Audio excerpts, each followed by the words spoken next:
তাকে ভালোবাসার অপরাধে আমার পরিবার আমাকে বাড়ি থেকে বের করে দেয়। তার সাথে আমার পরিচয় হয় 2022 সালের মে মাসে। তার নাম রাইসা, বাড়ি মানিকগঞ্জ। ফেসবুকে তার একটা নীল শাড়ি পরা ছবি দেখে আমার অনেক ভালো লেগে যায়। তারপর থেকে সারাদিন ওই ছবিটা বারবার দেখতাম। ওই ছবিটা দেখার পর আমি তাকে মেসেজ দেই। তার একদিন পর মেসেজের রিপ্লাই আসে।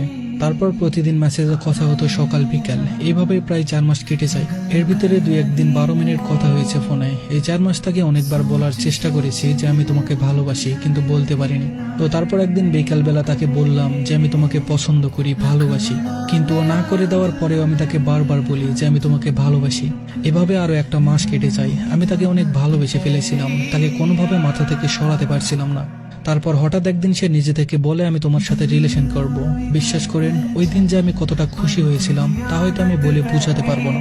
আমি তাকে অনেকবার বললাম তুমি কি সত্যি আমাকে ভালোবাসো নাকি আমি বলেছি বলে বলছো। সে বলেছিল যে না, সত্যি আমি তোমাকে ভালোবাসি। সেদিন থেকে আমাদের ভালোবাসাটা শুরু হয়। তার সাথে যখন আমার কথা হতো মনে হতো সে আমায় সত্যি অনেক ভালোবাসে। তারপর সে আমার একদিন ফেসবুক আইডির পাসওয়ার্ড নেই। একদিন হঠাৎ করে সে বলে আমরা দেখা করব। আমিও রাজি হই। দেখা করার জন্য তাদের এলাকায় যেতে হবে, মানিকগঞ্জ, দৌলতপুর। তার সাথে যেহেতু কখনো সরাসরি দেখা হয়নি, তাই দেখা হবে এটা ভেবে আমি অনেক খুশি হই। 1 সপ্তাহ পরে দেখা করার তারিখ ঠিক হয়। আমি যাওয়ার জন্য প্রস্তুতি নিই। যেহেতু তার বাসা আমার বাসা থেকে অনেক দূর, তাই তাকে দেওয়ার জন্য একটা কালো শাড়ি আর কিছু চুড়ি আরো অনেক কিছু কিনি। দেখা করতে যাওয়ার 3 দিন আগে বাসা থেকে বের হই। ঢাকায় 2 দিন থাকবো, তারপরে তার সাথে দেখা করব। ঢাকা থেকে সঠিক সময়ে যাওয়া যাবে আর ঢাকা থেকে কাছে হবে তাই। কিন্তু আমি দেখা করতে যাওয়ার 2 দিন পর শুনি সে আরো 2টা রিলেশনে আছে। তাকে আমি এই ব্যাপারে প্রশ্ন করার আগে আবারও বলি তুমি কি আমাকে সত্যি ভালোবাসো? সে বলল সত্যি, কসম করে বলছি আমি তোমাকে সত্যিই ভালোবাসি। তারপরে আমি ওই 2টা ছেলের নাম বলি আর বলি তাদের সাথে তোমার রিলেশন আছে? ও বলে যে রিলেশন নাই। তখন আমি প্রমাণ দেই। তারপর সে আমাকে ব্লক করে দেয় কিছু না বলি। তার সাথে আমার পরিচয় ছিল 6 মাসের আর রিলেশন ছিল 22 দিনের। কিন্তু এই 6 মাসে তাকে নিয়ে এতটাই স্বপ্ন দেখে ফেলেছিলাম যে তাকে কোনোভাবেই ভুলতে পারছিলাম না।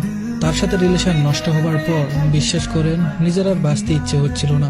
তাই রিলেশন ব্রেকআপ হওয়ার 2 দিন পর বাড়িতে এসে পড়ি ঢাকা থেকে। 3 দিন পর 8টা ঘুমের ওষুধ খাই, খেয়ে শুয়ে পড়ি। খাওয়ার সময় আমার ছোট ভাই দেখে ফেলে। তারপর সবাই আমাকে মিলে হাসপাতালে নিয়ে যায়। হাসপাতালে ছিলাম 4 দিন। তারপরে সবাই আমাকে বাসায় নিয়ে আসে।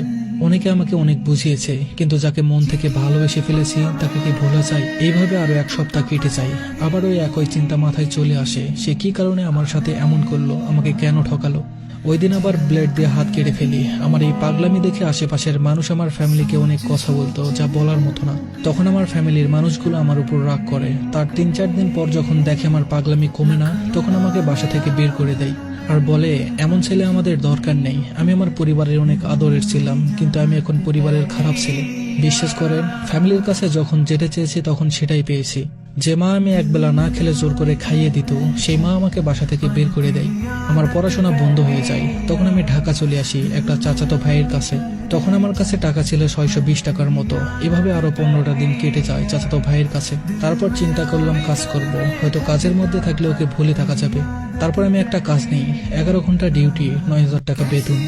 এভাবে আরো কিছু মাস কেটে যায়। বাড়ি থেকে বের করে দেওয়ার আর 7 মাস। এর মধ্যেই ঈদ চলে আসে। ঈদের 3 দিন বাকি, কিন্তু বাড়ি থেকে কল দিয়ে কেউ বলে না যে বাড়িতে চলে আয়, একসাথে ঈদ করি। ঈদের 2 দিন আগে আব্বু ফোন দেয় বিদেশ থেকে বাড়িতে যাওয়ার জন্য।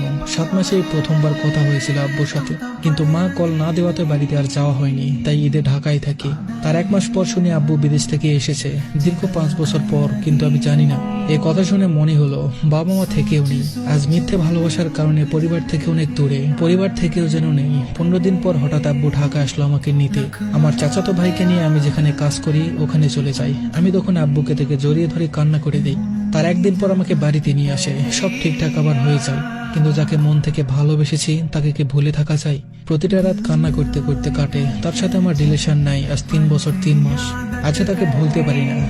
বিশ্বাস করেন, যখন থেকে সে অন্য কারো হাত ধরে পিক ছাড়ে ফেসবুকে, তখন মনটা চাই চিৎকার করে কান্না করি, কিন্তু পারি না। কিন্তু এই 3 বছরে আমি ওকে প্রতি সপ্তাহে কল দিতাম। একবার এক একটা নাম্বার দিয়ে কল দিতাম। যখন তার কণ্ঠটা শুনতাম তখন কিছুক্ষণের জন্য মনটা শান্ত হয়ে যেত। তাকে হারানোর আজ 3 বছর 3 মাস। এখনো তাকে ভুলতে পারি না। এই 3 বছরের ভিতরে কোনো মেয়ের সাথে কথা পর্যন্ত বলিনি। এমনকি 3 মাস আগে পরিবার থেকে বিয়ে দিতে জোর করেছে, কিন্তু আমি করিনি। এখনো আশায় আছি, যদি ওকে পাই।